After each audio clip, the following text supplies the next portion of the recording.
देवकी नंदन कृष्ण गीता पाठेन तुष्यति यथा न वेदैदानेन यज्ञतीर्थव्रतादिभि। দেবকী নন্দন ভগবান কৃষ্ণ গীতা পাঠে এতটাই সন্তুষ্ট হন, আর কোনো কিছুতে তপস্যা দানে ততটা সন্তুষ্ট হন না।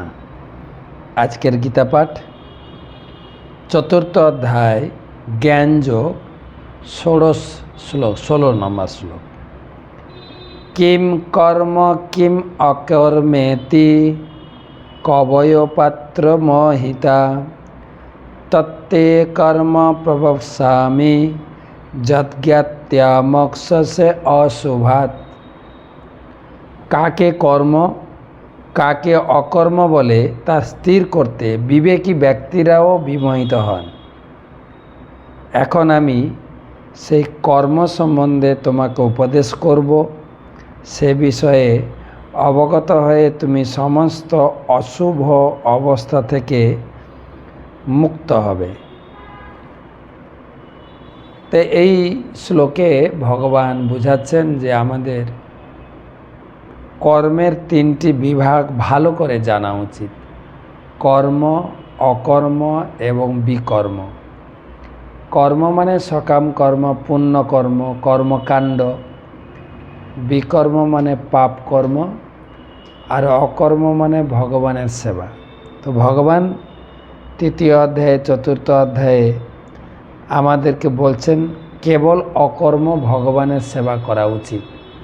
কখনো কখনো আমরা কর্ম আর অকর্ম, পুণ্য কর্ম আর ভগবানের সেবা কর্ম দুটোকে একটু গুলিয়ে ফেলি। তো সেটাই বোঝাচ্ছেন। এটা বোঝা খুবই কঠিন।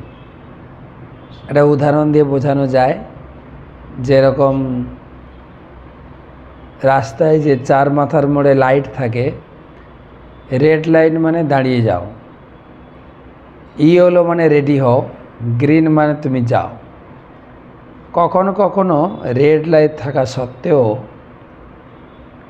ট্রাফিক বলে চলো, হয়তো রেড লাইটের মেশিন খারাপ হয়েছে বা পিছনে কোনো ভিআইপি আসে, রাস্তা ক্লিয়ার করতে হবে, রেড লাইট থাকা সত্ত্বেও যেতে হবে। না গেলে কিন্তু আমার উপরে কেস এসে যাবে। ঠিক সেই রকম যে মিথ্যা কথা বলা উচিত নয়, মিথ্যা কথা বললে পাপ।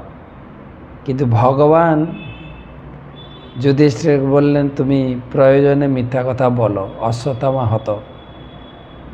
তো যুধিষ্ঠির মহারাজও বিভ্রান্ত হয়ে গেলেন যে কৃষ্ণের কথা শুনে আমি মিথ্যা কথা বলবো কি মিথ্যা কথা বলবো না। কৃষ্ণের কথা শুনে মিথ্যা কথা বলাটা হচ্ছে ভগবানের সেবা, অকর্ম। আর মিথ্যা কথা না বলাটা হচ্ছে কর্ম।